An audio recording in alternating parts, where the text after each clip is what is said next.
Today's somewhat depressing episode of Socially Democratic is presented to you by Dunn Street. If we've learnt anything over the last weekend's election results, it's now more than ever progressives need to get organised. And guess what? That's exactly what we do at Dunn Street, and we do it really, really well.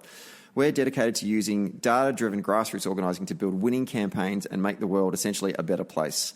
So whether you're in business or an issue-based campaign or an organisation driving change in your community, Dunn Street develops strategies to overcome challenges by connecting people that share the same values and organise them to achieve common goals from the ground up.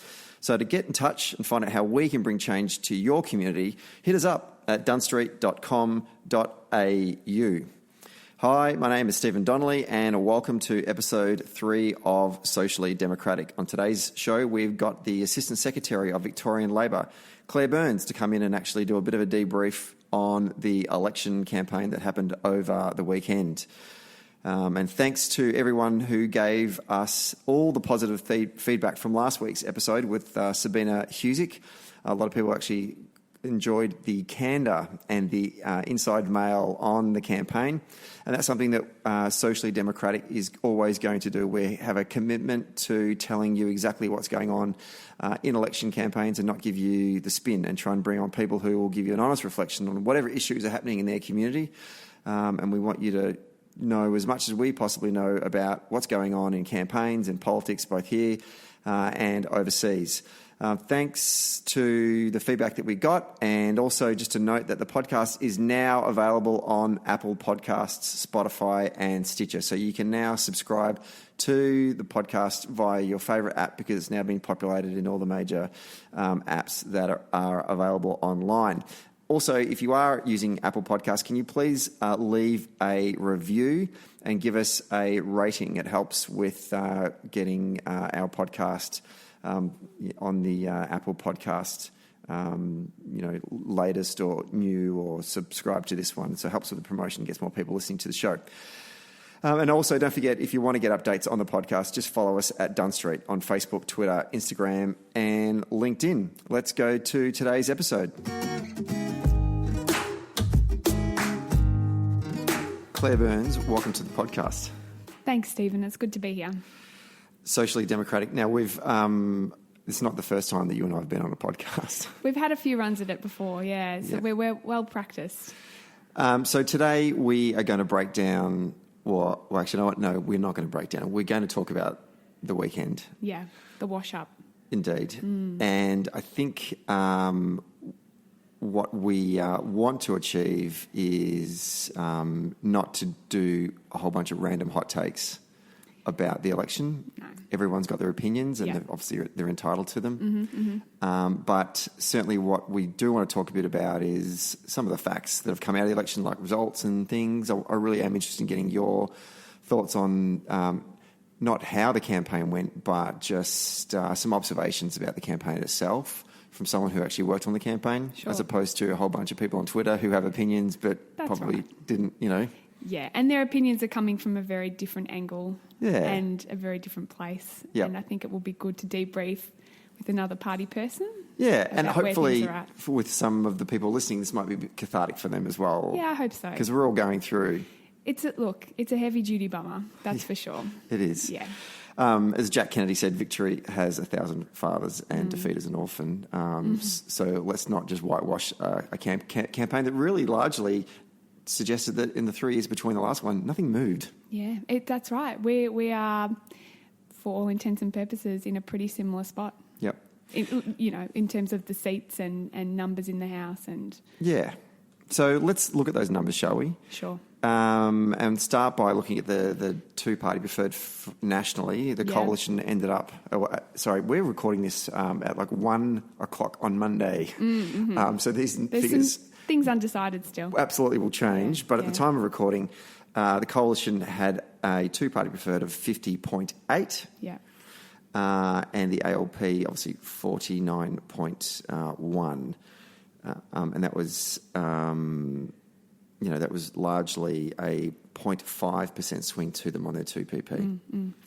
And when you look at their primary vote, and ours, we both got swings away from us on our primary vote. Correct. Small swings, but it wasn't like people were jumping on the coalition train. Yeah, absolutely. And so the coalition's national primary was 41.4%. Labor's was 33.9%, so basically 34%. The Greens at 10%, Palmer at 3.4%, One Nation at 3%, and other was at around about 8.3%. Yeah.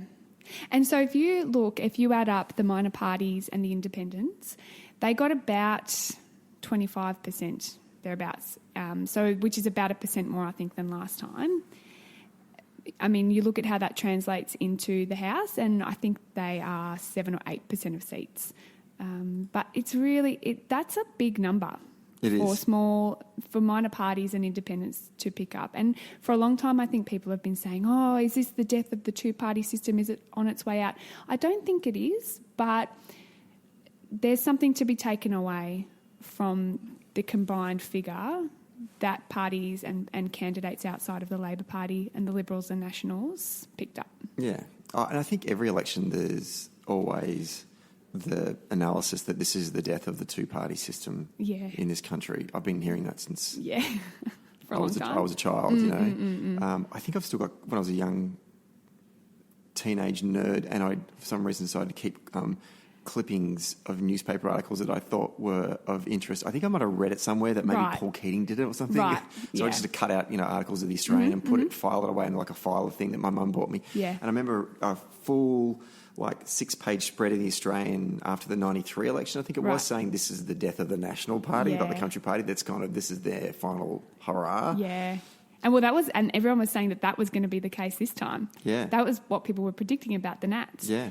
And isn't it funny? I guess if you look at it in that historical context, the same hot takes get dragged out every bloody time, before and after. Yep. It's like no one's got anything fresh to say. Yeah, I know. It's all pretty tired. Yeah. But really, the number of... So the Senate will be interesting, but again, it doesn't look like they've picked up that many more... When I say they, I mean, the fringe dwellers have not picked up that many more in the Senate, or won't. And it's there's stasis in the House in terms of the number of people on the crossbench. Yeah. So, yeah. And as Daniel Andrews said on the ABC on Sunday morning, the voters are never wrong. Do you know what was really interesting? I was reading some things that Kevin Bonham, the cephalogist from Tasmania, interesting fellow, some of the things he was tweeting about deposit cash. And so I think now I'd have to go back and have a look. But Fraser Anning and Clive Palmer lost hundreds of thousands of dollars in deposit cash because none of their candidates got over 4% in any of the seats that they stood in. Yep. So deposit cash, maybe if there's people listening not knowledgeable about politics in that regard, in that machine regard, the money you put down to be a candidate, basically. It's like $2,000, I think. And they just, for all of the whip up about it, got nowhere. Yeah, we'll talk about... And that's an expensive exercise. That is a very expensive exercise. We'll talk about Palmer in a moment. It's the one thing that made me feel a little bit better.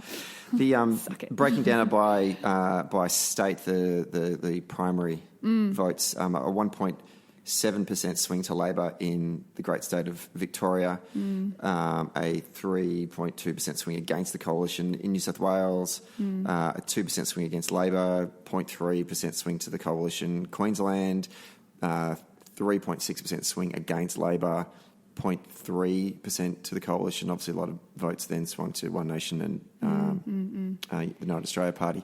WA, just under 2% swing against Labor, 3.5% swing against the coalition. Tassie, 4% swing against Labor, 0.9% against the coalition. Isn't that funny too? Because you looked at a lot, I did yesterday, was looking at a lot of memes online, and there was people joking about, Queensland seceding. I probably made a joke like that on Saturday night too. Yeah. And it's almost like it's gallows humour, right? It's the things that you joke about when things are dark and it's not serious, and we have to address the issues that cause that more broadly. But look at Tassie. It wasn't just Queensland. Absolutely. And then South Australia, just finished it off, South Australia, swings to everyone because of Xenophon not being in the contest and the sort of distribution of the collection of votes that hit. Everywhere, So, whilst there's a mood out there of disappointment, and that's genuine. I'm not suggesting you shouldn't be disappointed because we lost. Sometimes looking at the numbers, even these raw bits of data in the days after the election, does suggest that it's not a disaster in the scale of what people are suggesting. Not by really, any stretch. Yeah, nothing really moved. That's the thing, and I think that's the shock because we were expecting it to. And that's where we have to look at why. Like, why did things settle where they did? Because you had people come to us in Victoria, you had people move away from us in Queensland. It sort of balanced itself out, and it meant that there wasn't a huge shift in the numbers in the House. Yeah. And what's going on there? And expectations plays a big part of that. Perception plays a big part about that. We'll talk a little bit about that later in the podcast. Just to note, those seats still in doubt: Bass, Chisholm, Cowan, Lilly and Macquarie, according to the ABC. But on the AEC's website, they're just listed Bass, Chisholm and Macquarie as being in doubt. Just going to get a sense from you about Chisholm at the moment. How are we looking there? What's your thoughts on our prospects there? The last time I looked this morning, the coalition, the Liberal Party, were, really a handful of votes ahead, 100 and something, I think. But we've still got a lot of postals to count. I'm of the understanding that we issued a lot more postals we received back a lot more postals than the coalition did in Chisholm. Yep. So it could end up being very good for us in that regard. Once the count's fully done, it's just way too tight for there to be any sense at the moment. Yeah. They're marking, the ABC website's got the Liberals ahead by around about 200. Yeah. Or so. That's incredibly tight. Yeah, 2PP right now is 50.1 to 49.9, so it's super tight. Right. Pulling ahead, looking okay. We're ahead in both Cowan and in Lilly. I think we're fine in Cowan. And Lilly had me sweating on Saturday night, but we'll probably get home. Yeah, absolutely. Yeah. Annika Wells, Dunn Street did a fundraiser for her and Josh Burns. Yes, great. A while ago, so we're certainly keen for Annika to get up. Good young Labor woman that we want to get into the Parliament. And, even in sometimes these electoral defeats, there are some silver linings that can come out of it. And seeing people like Annika get into Parliament would be a great thing for the party moving forward. Okay, let's talk about polling, because that's what a lot of people are talking about online. And the polling has come in for a bit of stick by people. And I think there's some justification in that, but it's not entirely fair to pin the pollsters. I mean, there's maybe some methodological issues. There's a whole bunch of factors that play into why the polls told us one story and Saturday night told another. If polling had been a human being, they would go and live on a remote island now and never return back to democracy again, because people got some really strong views about polling. Yes, that's right. And we are a bit of a poll-obsessed nation. But really, if polls were perfect, you wouldn't need an election. They are a predictor. Correct. And there's always a margin of error. And if you look at the margin of error, which is usually, I think a lot of the news poll ones about 1.8%. It depends which poll you're looking at and how sample size. That's right. That kind of stuff. But actually, the poll numbers are always within the margin of error. And when you're looking at small percentages, 51.5 at 1.52, there's always a lot of room there for it to flip the other way. Yeah. The 2PP, the nationwide two-party preferred going into Friday afternoon, I think it was either Galaxy or the News poll one, in the end was out by just around 2 points. Yeah. And if you break down the same poll for primary votes, the One Nation primary was correct in the poll. The United Palmer Greens was the correct. Greens is almost correct. Greens was out by a point. Yeah. And it was just the Coalition and the Labor Party primary was both incorrect by 3 points. Okay, so that is outside the margin of error. Yeah. But, not that far off. Interesting, Nate Silver, who can be regarded in Western democracy as a bit of a guru. From 538? Correct. Tweeted about the Australian election, about polling, saying the polling error was quite minor and the perception To the contrary, mostly reflects the combination of the media's innumeracy and its cosmopolitan bias. Interesting. And the interesting thing, because Nate obviously it runs the US-based organisation, and in 2016 came out after the shock loss of the Democrats and was talking about the fact that they, in the states they do percentage polling in terms of likelihood of a win. So, I think from memory, and it was a few years ago, the Democrats had a 70% chance of winning based on polls, and the Republicans had a 30% chance of winning. We don't talk in those figures here. If we did, I reckon we probably would have had a similar story being told. Yeah. And 30%. I'm not saying that's what chance they did have of winning, but that's not insignificant. There was always the chance, but we don't talk about it because for so long the polls said we were ahead, and you think and all the aggregates of the polls put us ahead. We really thought that was telling us what was happening. Yeah. And obviously a lot of people have frustration in the polls, particularly the New South Wales,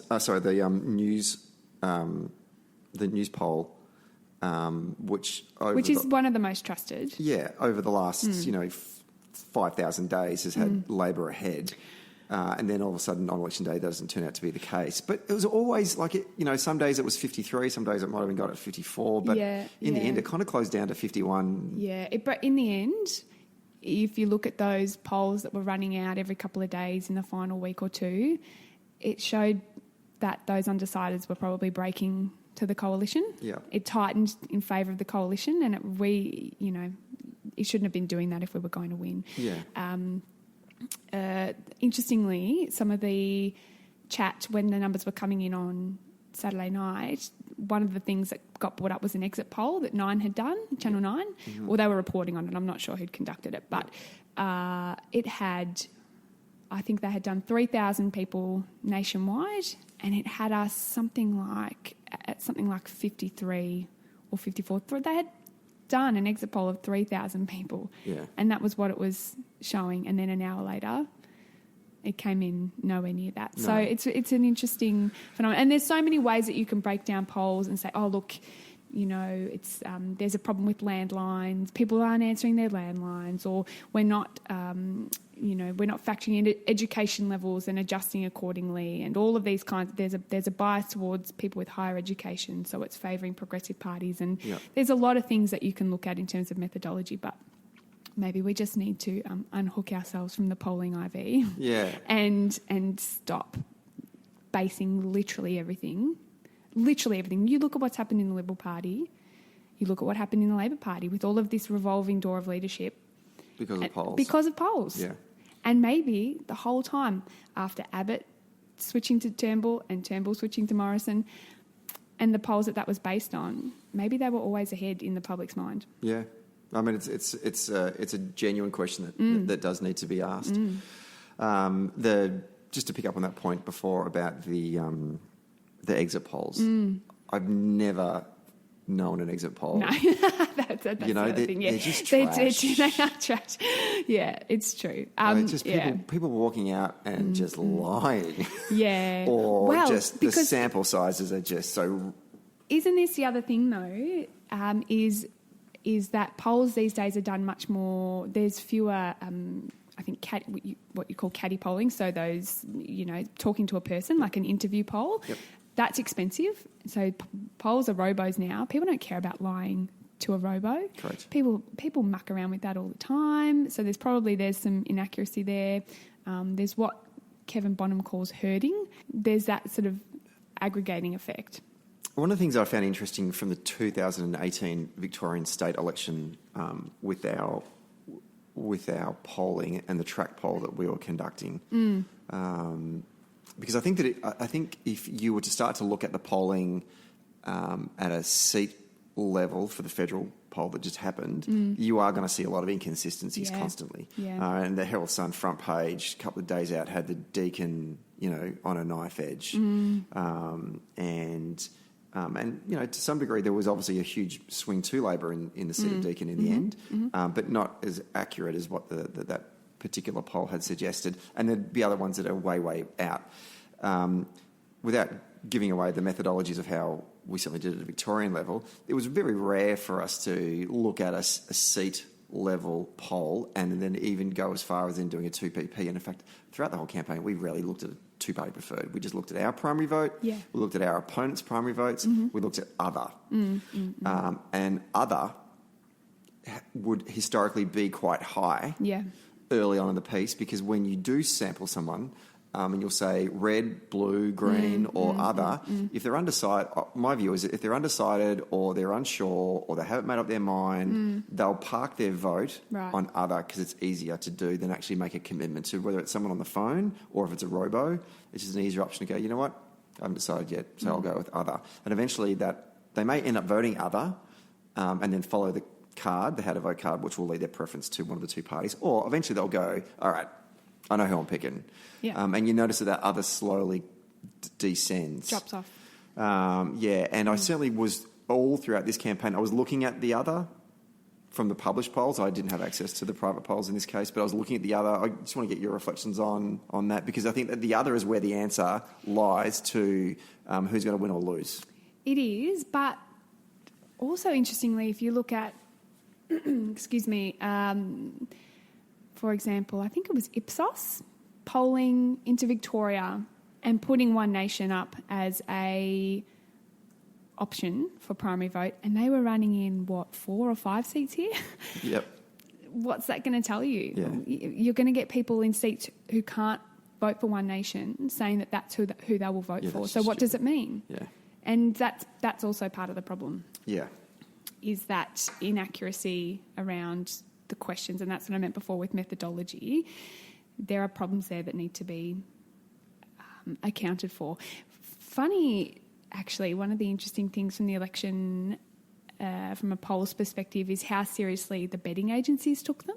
And obviously not, I mean, polls probably play into the odds that they put, but so does the money that people are putting on to candidates and parties to win. They've lost millions in paying out early. And you think, what were you doing, first of all? Yeah. But also that they got them wrong, because I usually take a bit more faith from the betting odds in terms of where things are at. Yeah. And this time it was so out of whack. Yeah. And it was. I wonder if with the betting agencies, for them, that's not their core business and it's just good advertising. It sucks in people to, as a marketing strategy or a business development strategy to get people to create a sports bet account. Yeah. And the entry into it's like the gateway drug is politics. And then, while I'm at it, I might as well put a bet on, maybe Carlton Collingwood this weekend. And then there's a guy I knew, an Irish fellow who used to work at Centrebet, and he said that we make our money in horse racing. That's right, yeah. That's our core business. And the secondary one would be probably sports. Politics for us, we don't really know much about it. Any intel we can get helps us, but it's not the centre of... Do you think the early payout was a bit of a marketing strategy? I do. Interesting, okay. Yeah, I do. It was instead of dropping $5 million on an ad campaign, they dropped it on news articles that other people were going to write about their early payout. And just talking to friends, when they got it paid out, what did they do with the money they got paid out? They went back in and put money on. So they got the money back. Well, my sample of 4 people. There's no margin of error. I'm questioning your methodology here, Steve. The other point I wanted to make just before we move on to the next topic is Clive Palmer. I said last week on the podcast that Clive has done us all the service in the campaign world industry by running a randomised control experiment to test the effectiveness of billboards, TV advertising, print advertising, radio, newspaper wraparounds, digital advertising, but not doing anything else, and just running one simple core message consistently across these mediums, and then we'll find out exactly how much it can shift in votes. Yeah. Turns out it's 3%. Yes. Thank you, Clive.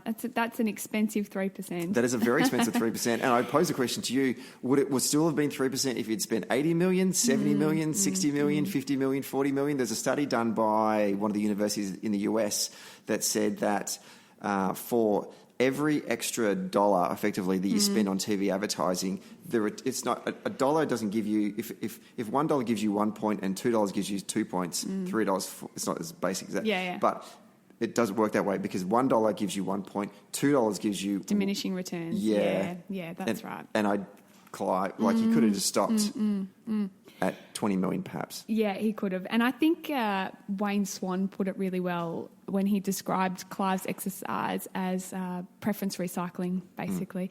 And some people are questioning, like, there's two ways you can look at it. I think you can look at it as Clive being an egomaniac who wanted his spot and he wanted the limelight and he wanted that hobby, basically, which is how he treated his place in Parliament last time. So dipped in and out, used it as a platform. And there's people who will say that that's what he was aiming for this time. And then there's others who will say that it was all of a cynical exercise to drive votes back to the coalition so that he can end up with his mine in the Galilee Basin. Yeah, and he certainly... That he was basically buying himself his next business venture. Yeah. And maybe that's what it was. Yeah. And it's scary to think.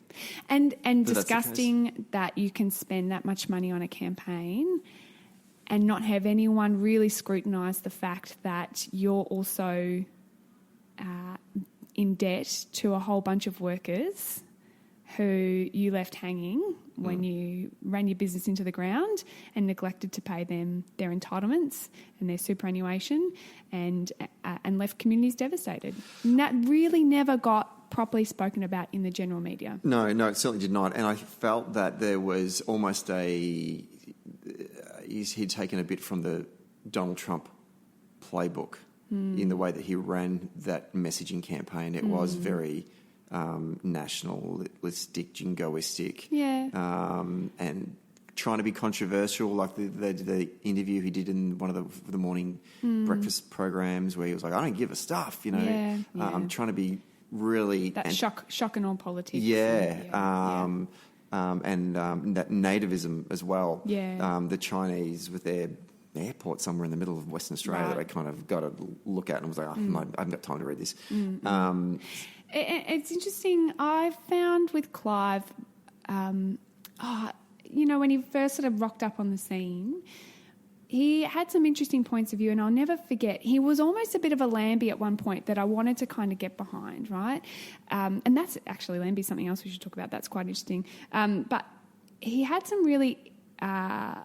almost seemed like good class politics at first. He was really getting behind an increase in the dole. He was really supporting, in terms of what he was saying, better policies for ordinary working class people.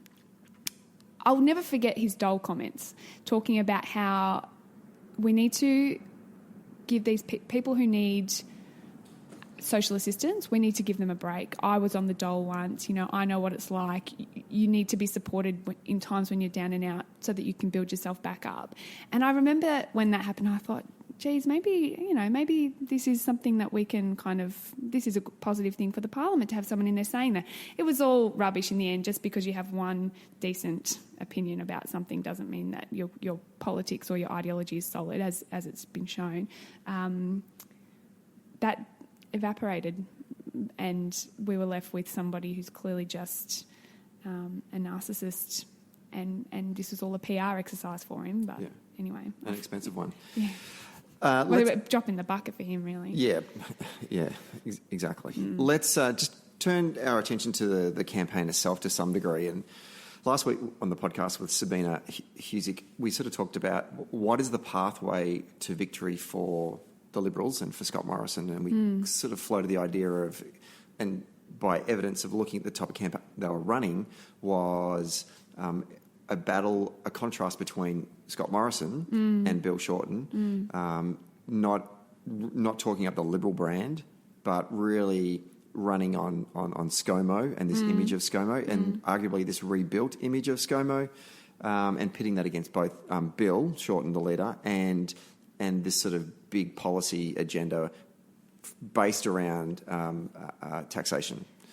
And I know that that's not how Labor's trying to frame it, but he was framing it. Like I saw those billboards all across the city about no one, you can't risk Labor, no one can afford, or Labor and its bill Labor and the bill Australians can't afford. Yeah. And then pointing out taxation. He preyed on people's economic anxieties. Yeah, absolutely. He stirred up that fear. I just want to get a sense from you on that. Is it something that, from the campaign's perspective, even like in the field, was that coming up on the doors? Did you find people were worried about taxation, or? In the field, I really didn't. Talking to voters, and look, I spoke to a lot of voters. In Victoria, it wasn't coming up. That's not entirely true. People were a bit worried about spending. So I spoke to people, and, because of the way we approach this, we were talking to undecided voters. Yep. There were some people who brought up spending. Oh, I'm worried about Labor's, they just want to spend. Okay, that's not a new narrative. That's not a new thing. People say that about us. Yep. It came up in the 2018 campaign as well. Yeah, so. That's right. Yes, a lot actually. I heard that a lot too. In the end, they wanted us to spend. Turns out they liked what we were spending money on. But people that did come up. But I honestly, and look, I spent quite a bit of time in the outer eastern suburbs talking to people, and people were talking about things like the great private health insurance rort. I got the NDIS a lot. A lot of people brought up the state that the NDIS is in, which is interesting because that accords with things that I have heard as a speech pathologist working with clients. Families are quite frustrated by that process. There was this sense that the system that has been built is neglected. Labor was talking about a reorganisation of our economic system. And the people that I was speaking to were not worried about that. Yeah. They were worried about the healthcare system. They were concerned about things like childcare. It really like good grid issues, and that was what I was having conversations about. Funnily enough, in Victoria, the result showed that in terms of the swing to us here, people wanted to get on board with what we were doing. Yeah. It made me think of an anecdote I want to share with everyone.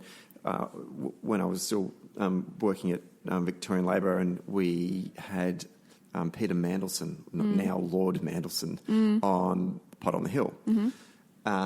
And off air, he asked me, we started talking about, I think the New Zealand election had just happened, and he asked me about Jacinda Ardern, and we were talking about tax, and I just said to him that, I said, well, actually, I had spent a little bit of time in New Zealand with the campaign, and she was doing quite well, or Labor was doing quite well in the polls, but 2 or 3 weeks out, the Conservative Party, the National Party, started to run a bit of a scare campaign on tax, right, and had said that that Labor was going to increase taxes, and Jacinda had to come out and actually do a whole thing and try and put a dampener on that, and said, we're not going to increase taxes, but we are going to have some sort of tax summit or something, which kind of, in the end, it seemed like it wasn't enough for voters, because there was a correlation, but there was a 10-point drop in the polls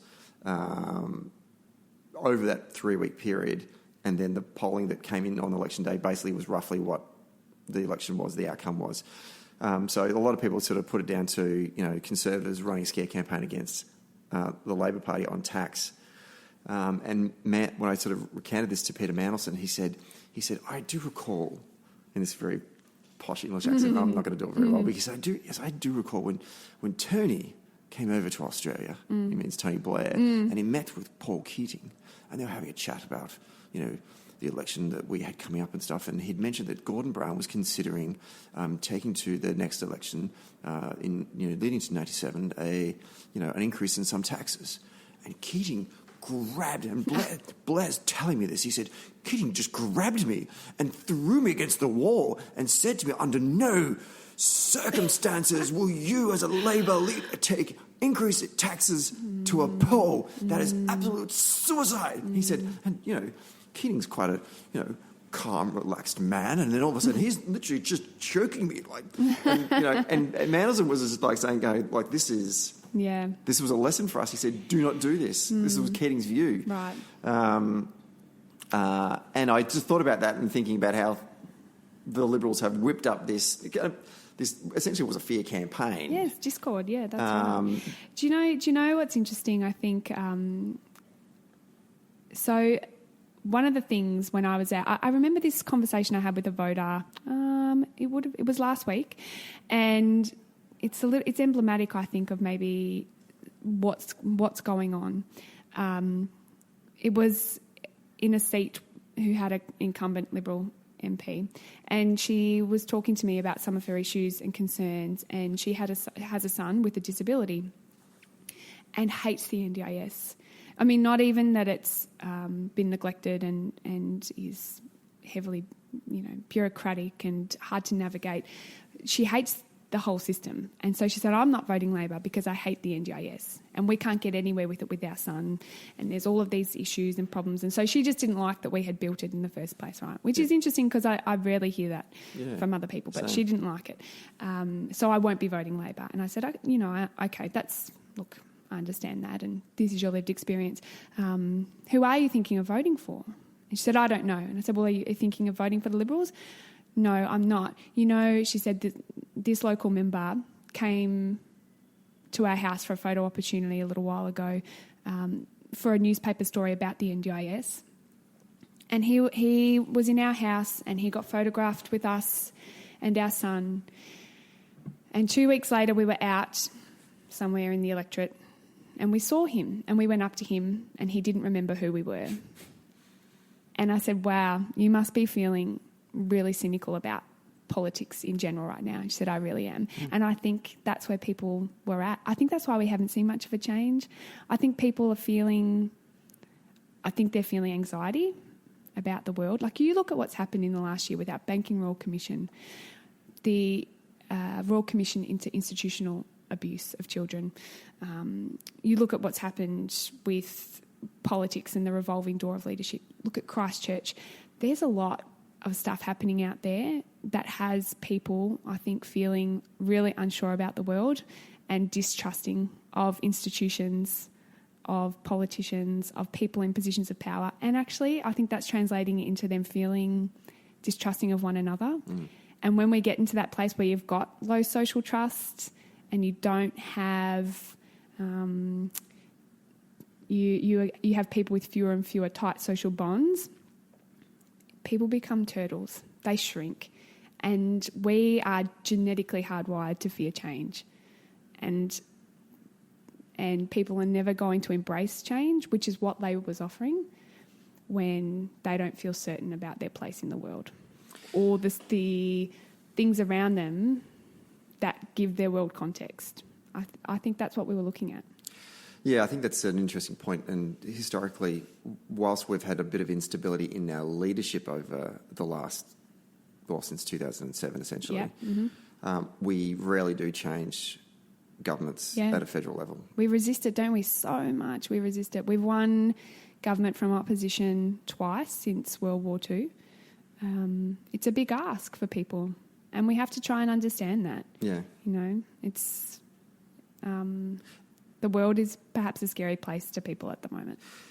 Yeah, and that sort of leads on, that's a nice sort of segue into what a lot of people will be racking their brain over, and that is the argument or the concern that you can't run an election campaign that is a big target.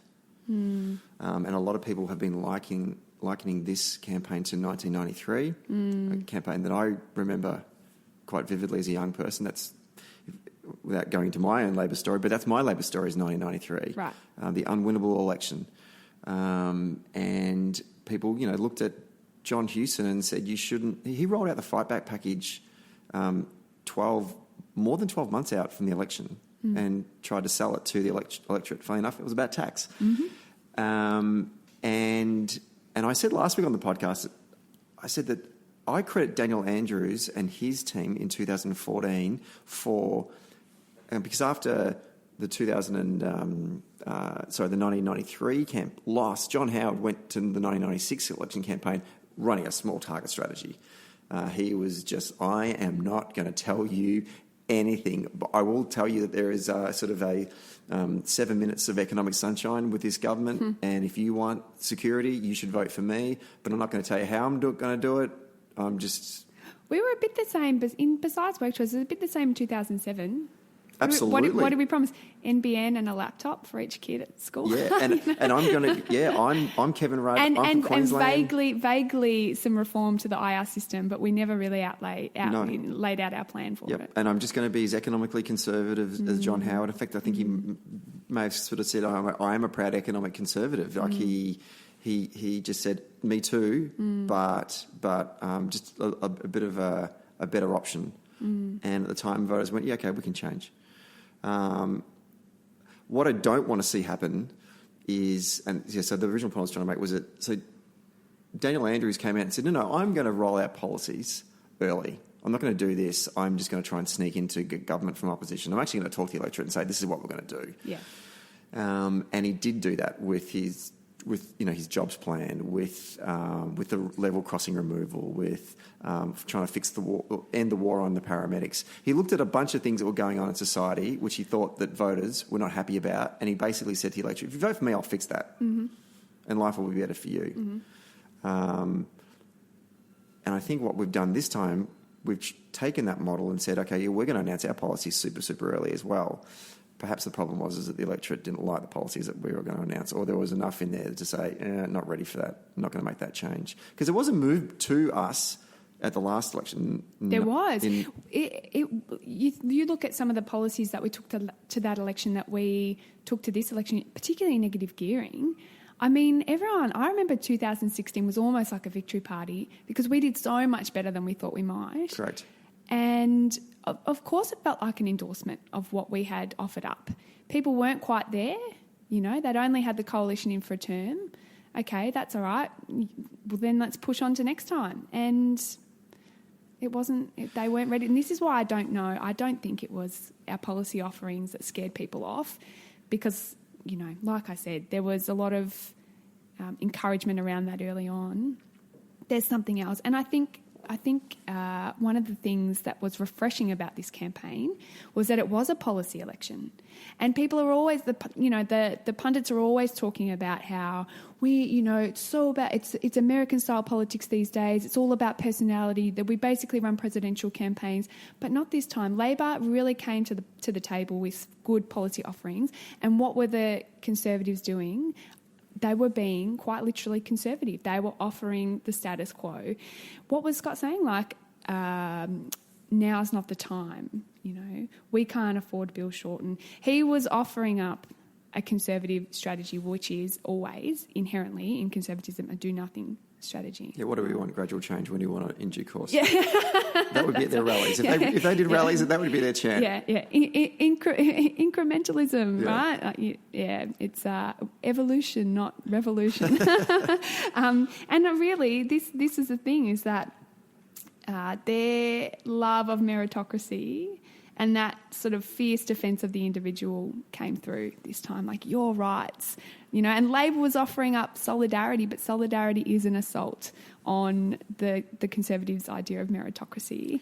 And I think underlying all of the things that they were saying was that sort of really westernised sort of capitalist construct that the individual is what's important. And we were offering up that it's community and looking after one another that we need as a country. Yeah. I think going forward as well, as a warning to all progressives, we can't underestimate Scott Morrison. I'm certainly not suggesting that the main campaign did underestimate Scott Morrison, but anecdotally speaking to people on the left side of politics, I think there was a bit of left-wing elitism towards Scott, right. The Engadine Macca's stuff. That was pretty funny. And it was incredibly funny. But also so niche. Like, no one outside of Meme on the Hill, which is, for those who don't know, a effectively a Labor meme group on Facebook, no one knew what that was about. No. Right? That was a bubble gag, for indeed, sure. And a very funny one at that. Really but there was it was kind of emblematic as well of people's attitudes towards Scott Morrison. Right. He was either the old Scott Morrison, which was, that evil person that was the immigration minister that had implemented some pretty rank policies in treatment of fellow human beings.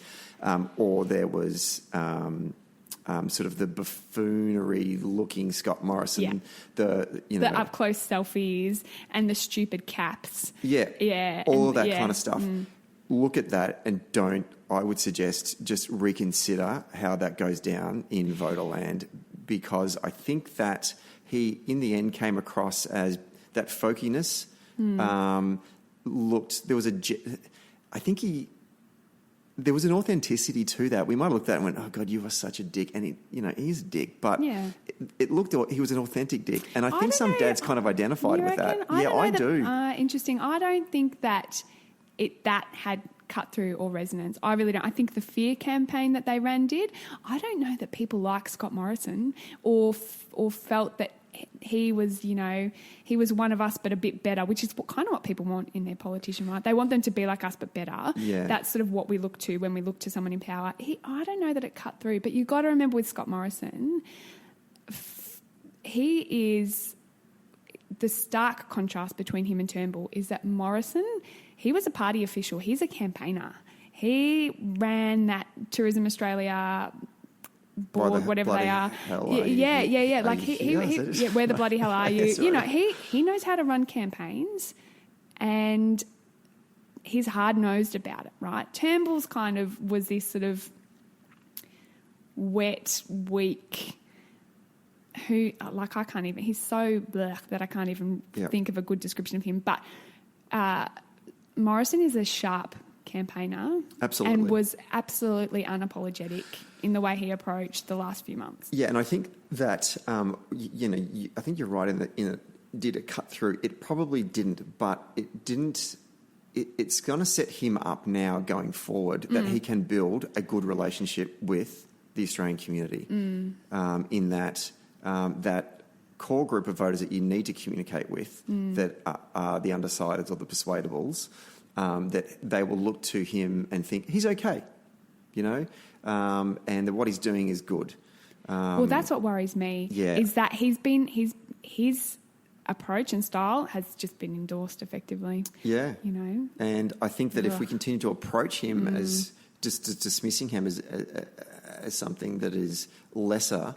and laughable. Yeah, then we may have some problems, and we just need to be a little bit careful about that. And I think that goes beyond Scott Morrison. I think it speaks to the electorate. And there's so much... I mean, Twitter is a cesspool at the best of times, but there's so much mudslinging and, celebrities and, name-calling anyone who voted for the coalition. And there's this real dismissiveness and anger...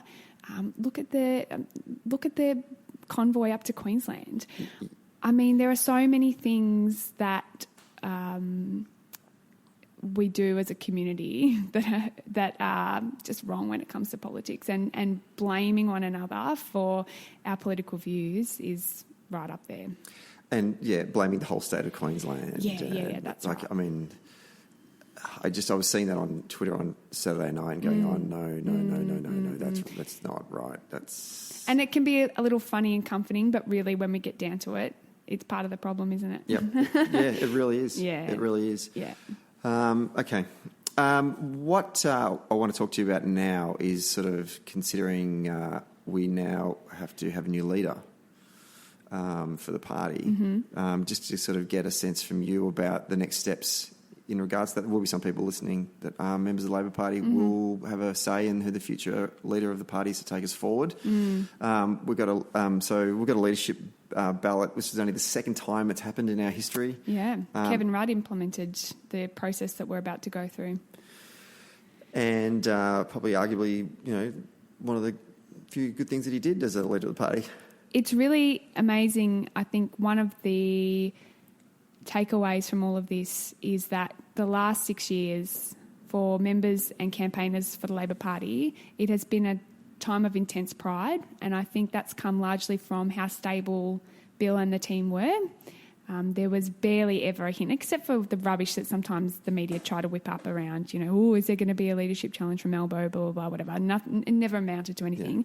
Yeah. That stable team allowed a good quality Labor platform, and it gave us a great selling point out in the community. You could get out there and campaign for Labor and feel really good about it, and that's because we were a completely different party to what we had been in the 6 years previous.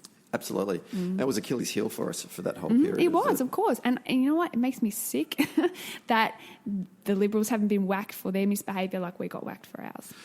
And again, that could have been a strategy that, he deliberately was going to go as late as he possibly could to try and repair any of that potential damage and then prosecute a negative on Labor. I think that was kind of the strategy, really. That's true. And you look at the November result at the state election here in Victoria, and a lot of that was because Daniel Andrews had run an excellent government. Really had been exemplary. But there was also a lot of people really pissed off with the Liberal Party for their behaviour in Canberra, and I think it translated. Absolutely. And that had died away a bit by May. So tell us about the... before we do that, I wanted to just talk about some of the highlights of the campaign. Right. Just want to end, like all good organisers, end on a high note. End on a high. Want to get your thoughts from your time now at head office. You've been in there since mid-Feb. It's been about 3 months, I think. Yeah, 3 months. And in your role as the Assistant Secretary now, overseeing the Victorian Field Program. Just get your thoughts on how that went. Honestly, the highlights have been the team that I got to come in and work with. Really, to watch that in action close up was excellent. Honestly, Stephen, we have the best people in our corner, and I got to work with them for 3 months in a really intense pressure cooker environment, like campaigns always are. But to see them go out there day after day with dedication and passion and put their heart and soul into it, that's an amazing thing to be around. And I took so much inspiration from it. We ran a fantastic field campaign, as Victoria has since we've had a field campaign. People going out there every day. And I think this is one of my favourite things about field is that it's a vehicle for us to talk to people about Labor. But I think, that cynicism that I was talking about before, where people feel like politicians are very removed from them and that politics doesn't have an impact on their life, and that, parties and politicians are just a rabble who are interested in themselves and not the public. The field program busts that down. We go out there and we do listen to people, and we don't judge, and we have a conversation. We talk about why we're passionate and out there. And then we listen to people about where they're at. And that's such a great way of rebuilding that trust that I was talking about before that I think is lost. It gives us such an opportunity to reassure people that politics is local, politics is personal, and we're here to have that discourse with you. And it's always a privilege to show up on a door or pick up the phone and try and engage people in that. Yeah, and there's something to be said about, our field organisers, so our paid staff, but also our volunteers and volunteer leaders, the people that are having those conversations, particularly the ones who are regular volunteers that would probably do 1 or 2 shifts a week over the course of a 6-month period. They're talking to thousands and thousands of voters. Yeah. They're the people that have those volunteers have a great grounded understanding of certainly their own community and the views of their own community. They are not in a bubble. No, they are there. Ultimately, that is what grassroots organising is about. Yeah. But we shouldn't take that for granted. And sometimes I think everyone on Twitter could probably do with a bit dose of maybe 3 or 4 door knocks over a period of time just to recalibrate their opinions about what the society they're living in is like. To go a little bit off track, funnily, on Twitter, I saw something yesterday about, I think it's at Griffith University. There's somebody who runs this database that basically does like a qual analysis on people's opinions. And the opinions are taken from Twitter. And apparently it predicted the Trump win in 2016. I read that. And it predicted the Morrison win this time. But it also predicted a loss in the marriage equality campaign. And I was thinking about that and I thought, well, this is a really interesting way to do it. But the problem is, I think Twitter skews conservative. Yeah. I think people who have negative feels and opinions, or perhaps, not even negative, but, more right-wing. I'm never a fan of the term right-wing. Right wing, left wing, chicken wing. I just don't think it encapsulates much.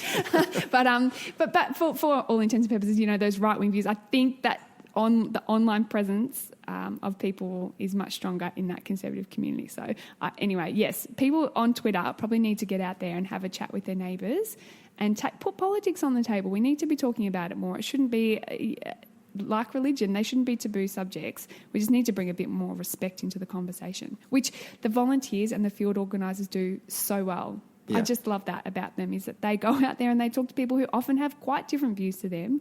But it's a chat. That's okay. You're a fellow human being and you're going to think differently. But let's unpick it. Yeah. And I hate using analogies based on sort of military, but they're very battle-hardened, our volunteers. They're like, and there's a real There's a resilience, isn't there? Yeah, and a no bullshit meter kind of thing going on. Like, if someone... I saw one of the volunteers on polling day at one of the booths who I discovered later from talking to her that she'd made a lot of calls and knocked a lot of doors to another volunteer who hadn't done any of that. And the non-field volunteer, let's call them, sort of threw up a couple of theories about, voters and voters' intentions. And the volunteers just they didn't really know each other, but just said, no, that's absolutely complete bullshit. Just shut it down. Yeah, right. And I was like, oh, okay, rightio. Right. But then I was talking to her and I said, so what have you been doing on the campaign? I make calls, knock doors, blah, blah, blah. I went, okay, right, that makes sense. So yes, that's a great highlight from the campaign. So I'm glad that it's an emboldening experience, even in a loss. It is. It really is. I think one of the things, there is, I think, suffering caused through self-centering, and the field program will bust that wide open. When you are participating in the field program, you cannot ignore the other, and it's when we ignore the other, when we sort of cancel out other human beings from our experience, that actually we close off and the world darkens.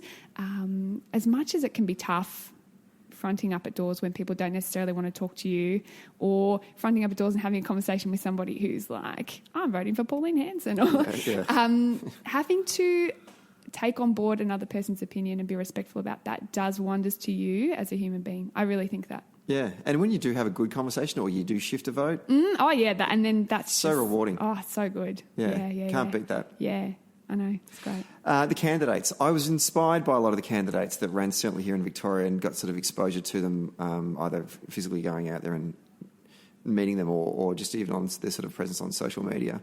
I thought that was a highlight. Some of them weren't successful. I thought Jana Stewart, who ran in Kooyong, I found her to be incredibly inspiring woman, from Indigenous background. Like when that was it Julian Burnside, the Green candidate, Liberal, it's Freudian,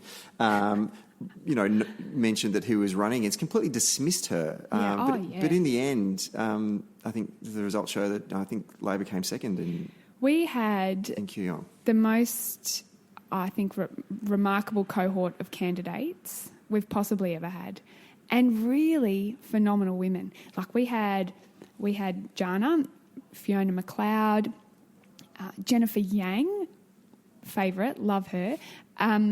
Libby down in Corangamite, we had Peter. We had just the most top-notch women running for us. And I think that is, if there are any takeaways, that's one of them, that let's continue. I mean, we're the Labor Party. We always put up good people. But this was really a standout group of people. Yeah. They were remarkable. Really smart, really accomplished, amazing listeners, hardworking. Simon Curtis in Latrobe, what a legend. I mean, he went flat knacker to go and talk to his community and, put out a fantastic sell. He was on the doors every day. He spoke to thousands of people, probably tens of thousands of people. Really just a dedicated person, background as a teacher. Amazing. Yeah. Everyone that we put up, I think we can be so proud of. And beyond that, across the nation as well, there's a lot of inspiring candidates that we saw put their hand up, and some of them have been lucky enough to get elected and will form the basis of future Labor governments. And it is funny, isn't it? It just goes to show that this is not always a contest of merit. No. Because if it was, there'd be a lot more Labor people in Parliament right now. Yeah, absolutely. And your namesake, Josh Burns, as well. Bless his heart. I'm so glad. That's just such a win. That's just so good. Great result. And just... At least we got one Burns in Parliament. That's right, indeed. He came up to me, because we had him on the first podcast. I don't think he did it more as a favour to me than anything. But he came up to me on the night and walked up to me and said, it was the podcast. Mm-hmm. It was. Sold it. I said, that's right, mate. Yeah, Don't worry about direct voter contact. Just come on my show. I'll sort it out for you. All 6 of my listeners definitely voted for you. That's right. Yeah, and they spoke to 10 of their friends. Who spoke to 10 of their friends. Exactly. I'm getting the word out my own way. Yeah. Okay, let's quickly turn to the leadership ballot before we wrap up. Right. Tell us the process, Clare Burns. How is this going to happen? So, voting members of the party, and each state has different rules around which party members get a vote. The ballots, I believe last time they were posted to us, we fill it out, we return it back, and as the rank and file, our vote will count for 50% of the overall result, and then the caucus will get the other 50%. So it's a combined caucus, rank and file vote. So last time, I believe it was caucus votes that helped Bill become elected as our leader, and it'll be really interesting to see who puts their hand up. I think Albo's already announced that he will. Tanya's musing. I've seen a couple of other names on Twitter. Who knows? Yeah, but there's a whole bunch of sort of potential candidates that right. Yeah. Considering putting their hand up. Chris Bowen, like even sort of younger parliamentarians like Jim Chalmers from Queensland is also considering. So it will be a really interesting exercise, and in some ways it can actually be quite cathartic for the party membership. So it will be interesting to see first of all who the candidates are and what kind of campaign we have and what kind of conversations then happen. I really encourage. Any of the rank and file members listening, that you should get involved in one of the campaigns. Definitely. And, you pick your person, get in and go do it. Go and talk to some other party members. Because it actually... Yes, well, it's a very different thing to be chatting to party members about who to support rather than voters. Yeah, absolutely. And we may try and get some of the candidates, once they nominate, onto Socially Democratic. We can have a bit of a chat and they can talk directly to the people. I like it. Claire, thank you very much for coming on today. Oh, thank you. Do you know, this is exactly what I needed. A good debrief and unpick of things. Well, I know, and I thought to myself... with a fellow traveller. Indeed. It's a different kind of conversation if you're talking to somebody who hasn't been in the trenches. Yeah, absolutely. Look, I do greatly appreciate you coming on the show, because after a loss, sometimes it can be like, I just don't want to talk. I'm going to hide in my sadness cave until I'm forced to leave for food. Yeah, just eat. That was me yesterday. Yeah, pretty much, yeah. A lot of Indian and a lot of really shitty Avengers films. Yeah. Netflix took up a lot of time yesterday. Whatever just can take your mind off. And every now and then looking... I tell you what, I'm banning myself from Twitter. Oh, yeah, don't. It's just... a pit. It's horrible. Yeah, a dumpster fire, I think is what Sabina called it last week. Yeah. A pile of hot garbage. Yeah, maybe all of us can take some solace in getting off Twitter and just hanging out with your family and friends. I think that's a great idea. Whatnot, and regroup and get ready to, build another campaign to, keep doing the things that we want to do to make our country better. Yeah, we will persevere. All right. Claire, thank you. Thank you, comrade.